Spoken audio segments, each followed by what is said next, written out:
What can you do if you feel like you're behind financially? Should you throw your hands up in the air, or are there easy ways to catch up? Keep listening as we dive in.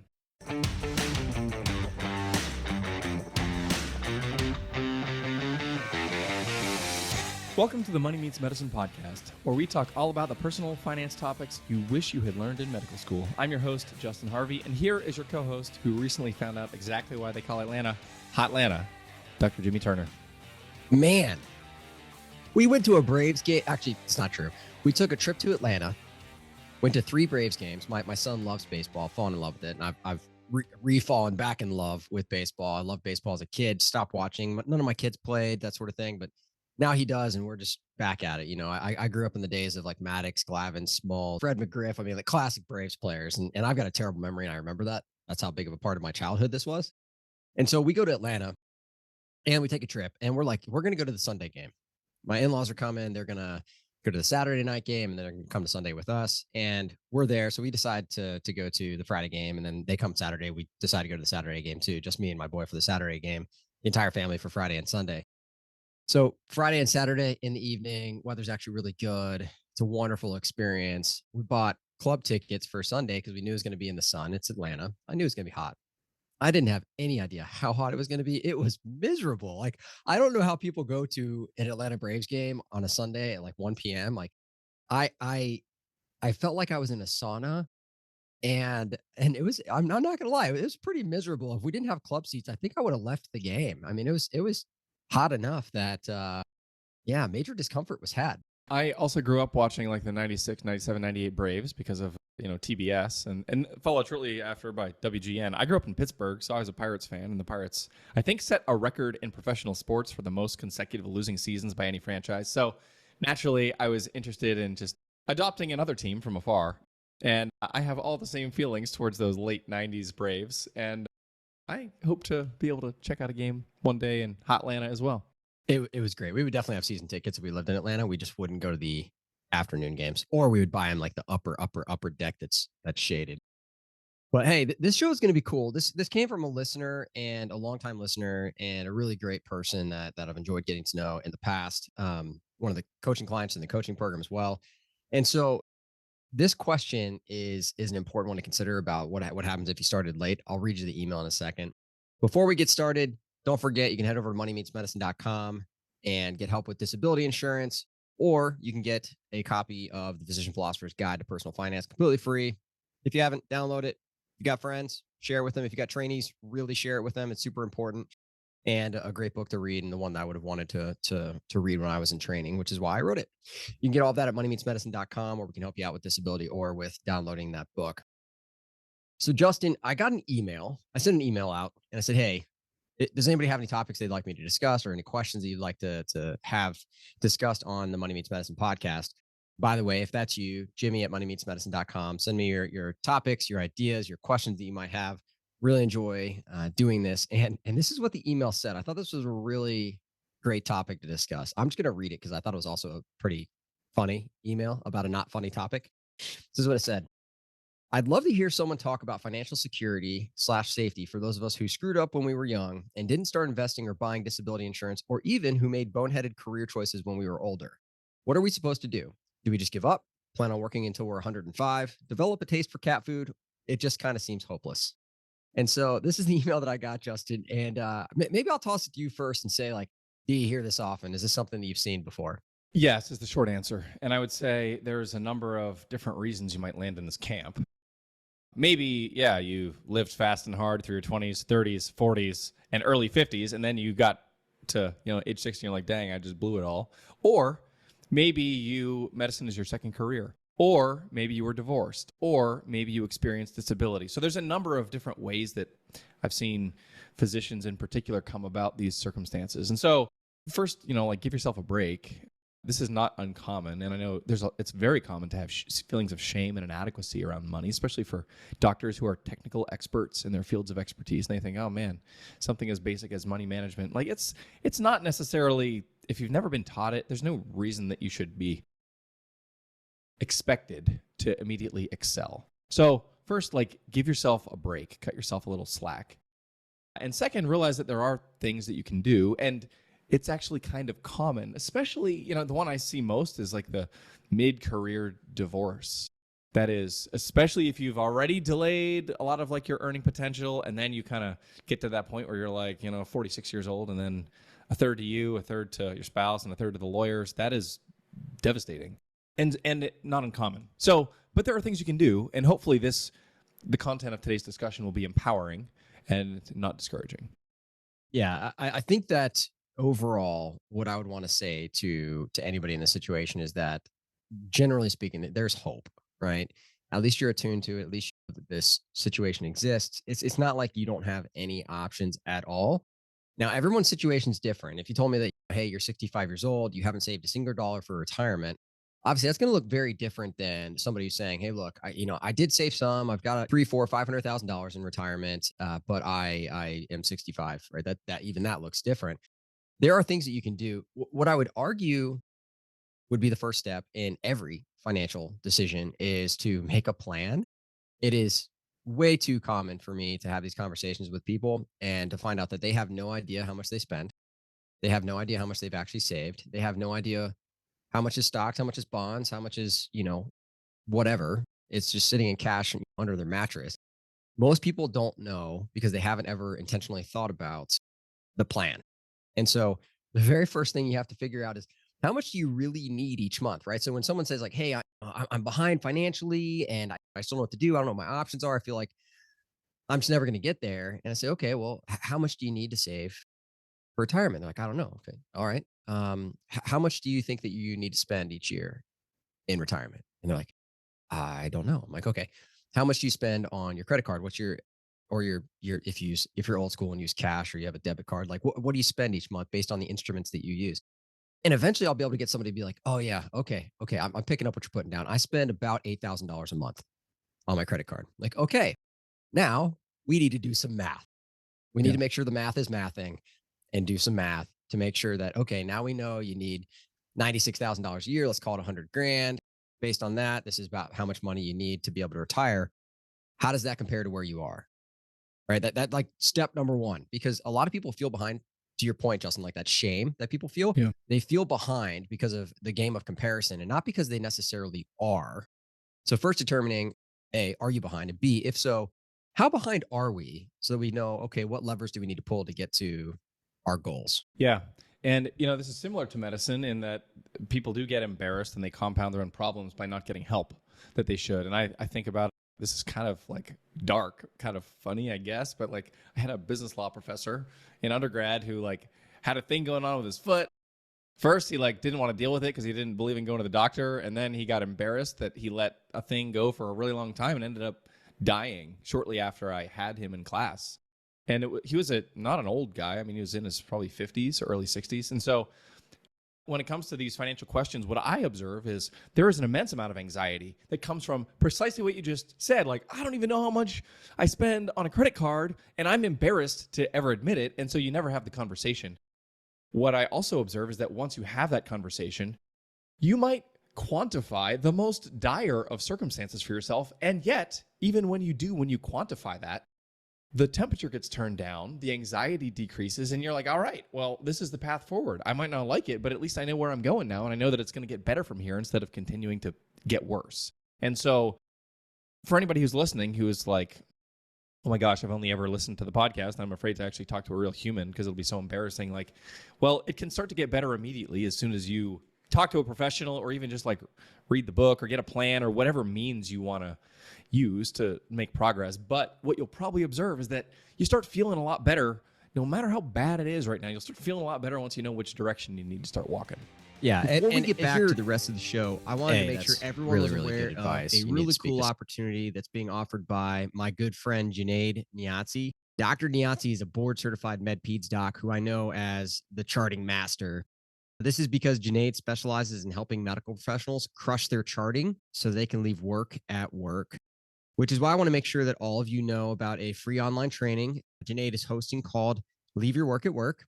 This class will be on Wednesday, August 14th, 2024 at 5 p.m. Pacific, 8 p.m. Eastern. You might be wondering if this class is right for you. So if you are spending any time working in an outpatient setting or you kind of find yourself drowning in charting, And most importantly, if you want to gain control over your time, if you want to leave your work at work, make sure to check out Junaid's class. You can find out more information and sign up for this class at moneymeetsmedicine.com/charting.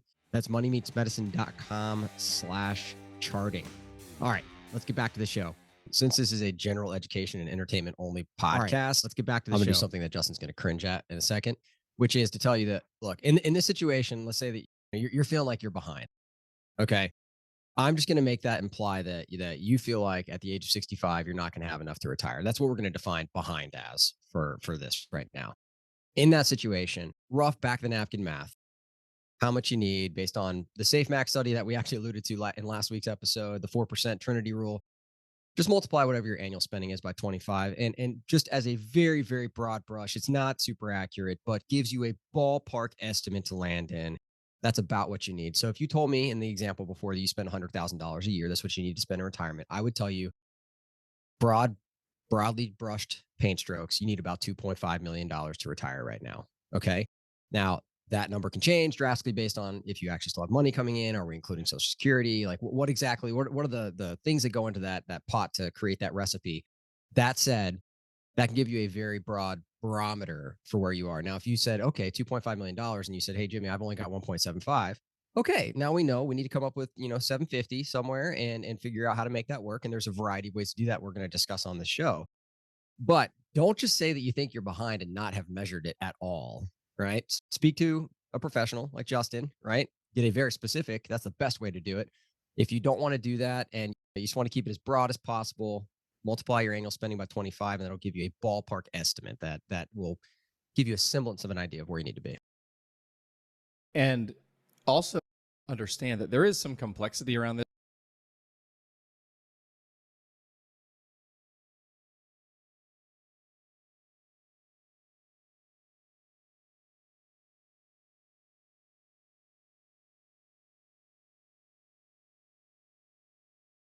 And also understand that there is some complexity around this once you consider Social Security in particular for retirees for whom Social Security is a big part of your future.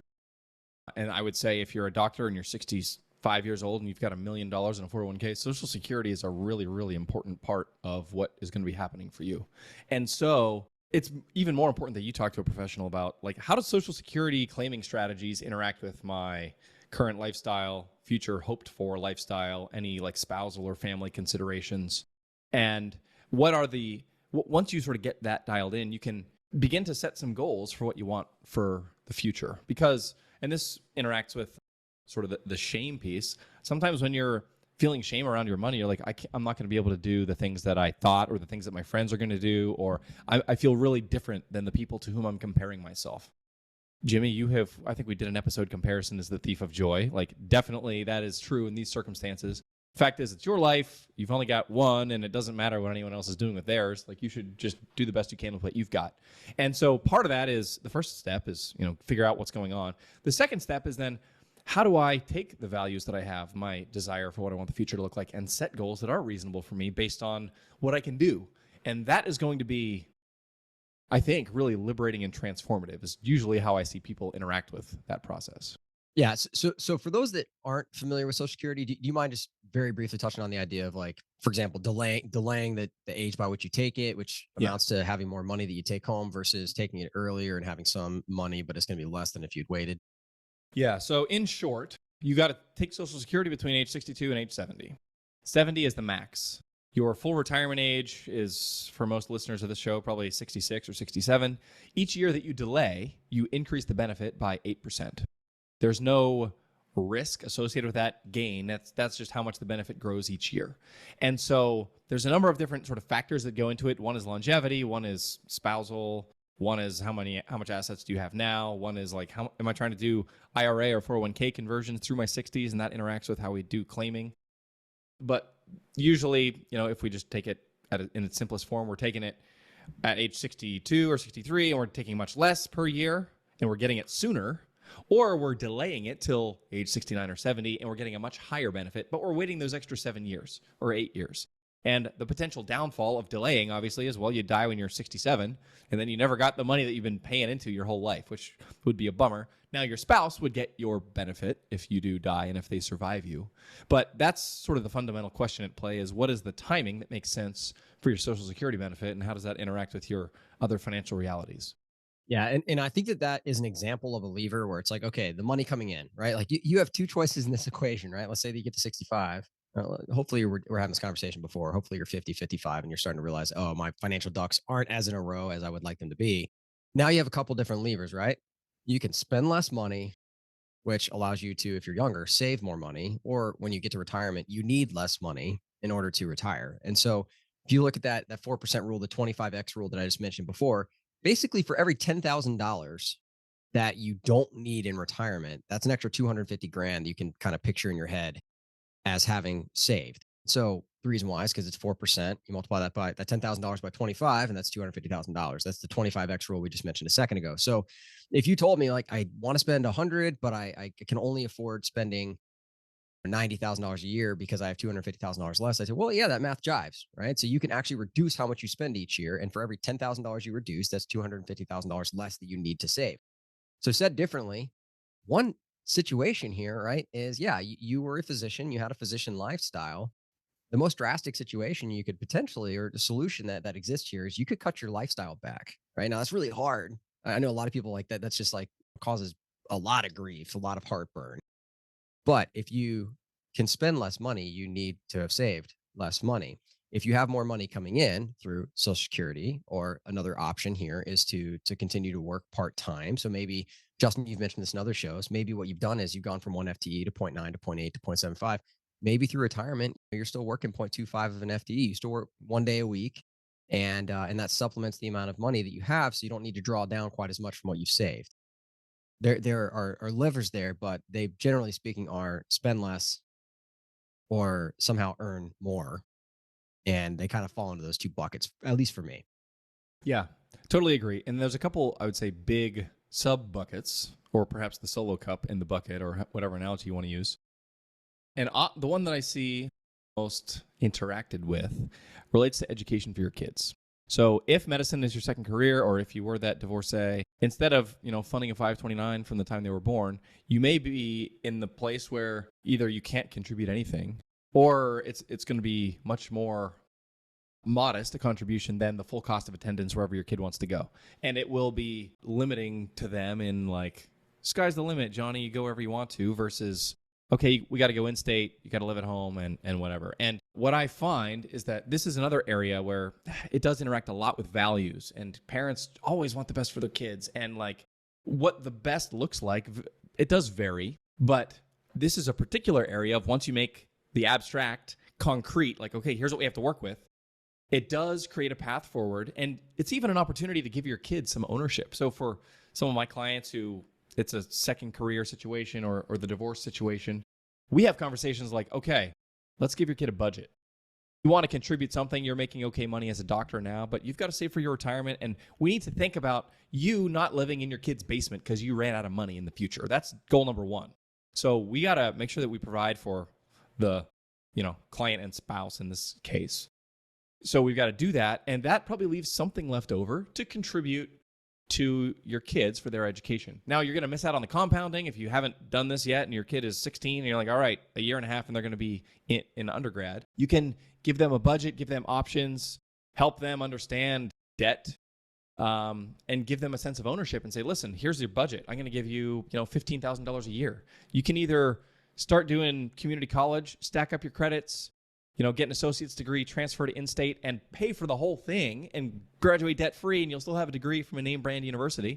Or you can do the out-of-state private school thing, live on campus, and everything that I'm going to give you is going to cover 0.75 of the first year of your cost of attendance, and the remaining six-figure sum is going to be on you. That is a big financial decision that kids are not equipped to make well, but if you give them the ability to say, I have some power of self-determination here, it may actually be a real, it has an opportunity to be a moment of maturing and of perspective and of progress. And you're going to be forced to make that decision in a way that your peers who started the 529 when little Johnny was born, they're not going to have to deal with. But it doesn't mean that you can't still make it a really good, constructive thing for your family. Yeah, I think it's a good opportunity to learn too, right? Like you're going to teach your child, hey, this is how money works. And even Yeah. though you're having to figure that out later in your life, at least your child's not going to have to. And teaching them through that college budget, if you will, is a great way to do that. There are other ways to teach your kids about money too. But I think this is an interesting question. And I've always kind of taken a hardline stance on this and recognizing that my cultural background is my cultural background. And so my views are not going to apply to everybody because there are people that come from cultures where it is just an expectation you're going to take care of your parents, right? There are some cultures where it's just an expectation you're going to pay for your kids' college, right? Like it's just recognizing cultural differences exist. That said, if you told me in a vacuum, hey, Jimmy, you have to choose between saving for retirement, having enough for retirement, or saving for your kids' college education, this one is very, very easy for me. And it's not for selfish reasons. It's not for my reasons, right? So I'm thinking about from my child's perspective. Okay. Hey, Grace, Wesley, Anna, my kids, like, would you rather take out loans for college, which you can do, by the way, that's a thing, or would you rather pay for your dad and your mom's healthcare expenses and all the other expenses that they're going to have in their later years because they didn't save enough to comfortably retire and have enough money to do those things themselves? I'll tell you what, you can finance college. You cannot finance your parents' elderly life, right? That's not a thing. Like they don't give out loans for, hey, this is a loan for your parents that didn't save enough money for retirement. And so if you're in the situation, there's no shame being in the situation. There's also no shame of saying, you know what? I just can't afford to save for my kid's college education. You're not, that's perfectly fine to look at the numbers and to realize, look, this is just math. It just doesn't work out. If I save for little Johnny, little Susie's education, I'm not going to have enough money to retire. And guess who that falls back on? Probably your kids. Okay. So it's not like if you don't save for their college that there's no financial benefit for your children. Potentially there's quite a bit of financial benefit. And to be honest with you, one that they would probably prefer, which is to take out the loan so they don't have to pay for your elderly years in retirement. So if it's a binary dichotomous decision, there's nothing wrong with not saving for your kids' college education. That's just my 2 cents. Yeah, this is where values really do win the day, and this is a very charged topic. And Yep. it's funny, this is one of those, I sit down with a couple, and between spouses, sometimes this is something I always assumed we were going to fill in the blank. Like, what? My mom and dad never did that for me, and I did this, and that's what we're going to do because look what it made me into. And it's always interesting to uncover the values that underpin these decisions, and they are really important and financially meaningful. But I guess for the purpose of this conversation, the point that I want to drive home is if you are behind some of your peers, at least as you self-assess, that's okay. And there's still a great path forward for your kids. And frankly, it's probably going to be a path that matures them in some of the best possible ways a little more quickly because it's going to necessitate a little more transparency about how the real world works. And that really can only be constructive. In terms of practical levers here, Justin, some things that I wanted to mention, I'm sure that you have others to add, that the government recognizes that people fall into the situation. That's why there are literally things called catch-up contributions, right? Where if you are at the age of 50 or older, like you have the ability now to put more money into a 401k or a 403b, for example. And because of that, that allows you to try to catch up a little bit to where you might have been if you'd saved earlier. And this isn't, something that a lot of people know about. They realize like, oh, like there's a maximum $23,000 I can put into a 401k this year. They don't recognize that they're 52 and they can actually put more money in that you could, or let's say you're 49, you become 50, that you're like, oh, you didn't realize you could put extra money into your 401k because you're now a year older. You can save more money. So depending on where you are in this journey and the listener that sent in this question, I don't know exactly how old they are, but they're not 65. And so in that situation, this person could be saving more to try to catch up. Yep. And that is an option that's on the table. Yeah. So you get the bigger chunk. It's something like $7,500 in your 401k or 403b, and then you get an extra $1,000 for your Roths. So if there's two incomes, you would have the $15,000 collectively for both earners, and then an extra $1,000 each for Roths. If it's just one income in the household, it would be $7,500 for the earner in their employer plan, and then $1,000 for both Roths.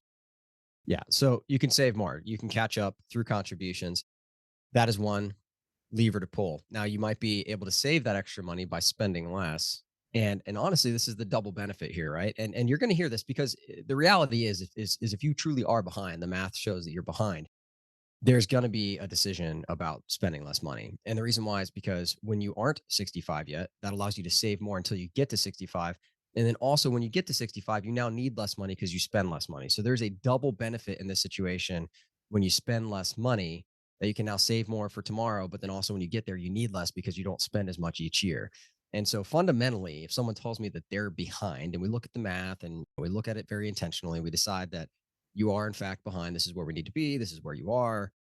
I would tell you that spending less money is going to provide you a double benefit. And let's take a look at what we're spending on and see what fits your values and what fits your situation. And are there things where we can cut back that won't meaningfully decrease the value of your life and the existence that you currently live? Yeah, absolutely. And this is an important conversation, especially if you are married. There are a number of specific topics where it really is important to have consensus between spouses. And because this is an arena in which tough decisions are going to be made, you don't want to be in the boat rowing one way and have your spouse row the other way. And if it's kind of like not worth, I don't want to be overly fatalistic, but you need spousal buy-in if you're going to make progress. And if you start bailing out the boat and your spouse wants to keep on bailing into the boat, you're going to continue to sink. And so sometimes it's not even get a plan is the first step. Sometimes it's just like create philosophical alignment with other stakeholders to make sure that there's even interest in progress or a plan. Yeah, because alternatively, I mean, the listener joked about this, like working till 105, but that is an option, right? I mean, like you can just keep working until the day that you die. Unfortunately, medicine for most specialties is a physically demanding enough job and certainly intellectually demanding enough job that somebody at some point is probably going to tell you that you can't work anymore, even though you're still alive. And in fact, we have emeritus professors at the institution where I work. And there's this one professor of pediatrics that worked there when I was a medical student and would give like emeritus basically teaching lessons. And I'll tell you what, that person was still roaming the halls like a good 5, 10, 15 years after I finished medical school. And I don't see them anymore, presumably because they're no longer with us. But like that person would have worked in the hospital and been there every day. And he was at least 80 years old the last time that I saw him. And granted, I don't think he was any longer getting paid. He was in an emeritus position. But the reason why he wasn't practicing probably wasn't because he didn't want to. It was probably because someone finally said, "Hey, thank you so much for your service, but at this point, I think it's time to talk about retirement," because they just intellectually weren't as adept as they were when they were younger.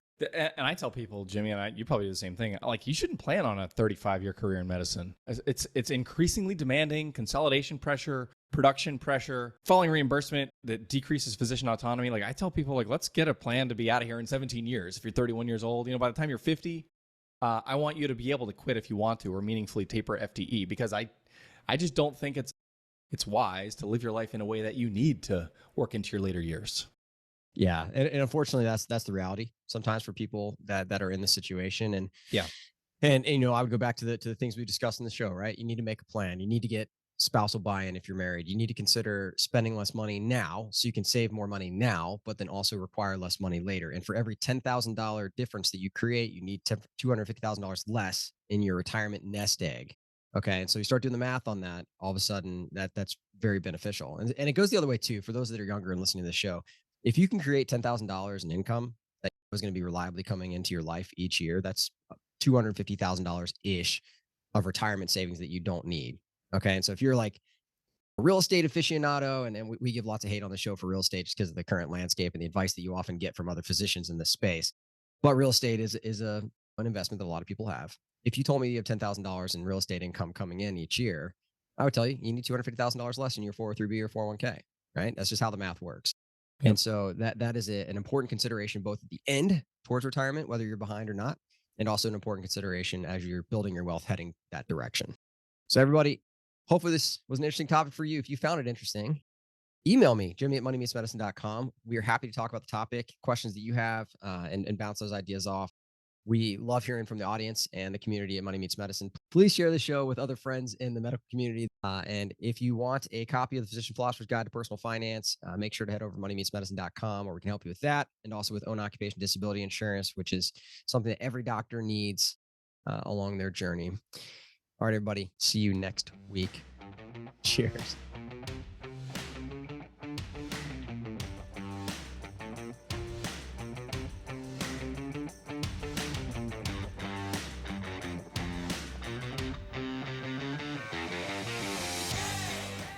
Justin Harvey is a certified financial planner at APM Wealth, where he helps anesthesiologists and pain medicine physicians. Dr. Jimmy Turner is a practicing academic anesthesiologist at Wake Forest in North Carolina. He's also a licensed insurance agent. However, either Justin or Jimmy are your financial planner, investment advisor, or insurance agent. This show is expressly for general education and entertainment purposes only. Nothing should be considered financial advice. All views expressed are solely the views of the guests on the show and do not represent the views or opinions of their employer.